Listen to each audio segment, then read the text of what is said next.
Чиркешевичти биз сыйлайбыз. Ал чынында эле эң мыкты депутаттардын бири да Кыргызстандын жаңы тарыхында.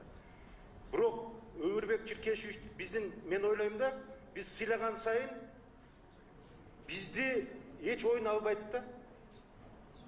Ушундай бир кемчилиги байкап калдым. Өмүрбек Чиркешевич постоянно өзүнүн эле мнениясын айтып берет да. Рахмат.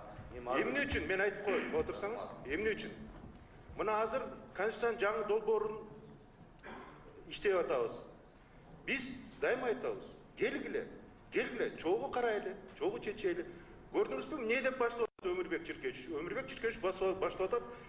Москвага биздин делегация барса, тарыхта болбогон Кыргызстандын мигранттары чыгып бойкотировать этти деп атат да. Мен айтам, булар заказной бойкотировать эткен. Зачем буну айтып? Бул заказнойлор чыгышты кече. Аны баарыбыз билебиз. А кандай кылышыбыз керек аны? Жашадык го 2010-жылы жазылган конституция менен. Жаман конституция деп айта албайм, бирок фактически бизге жакшы алып келген жок да эчтеке.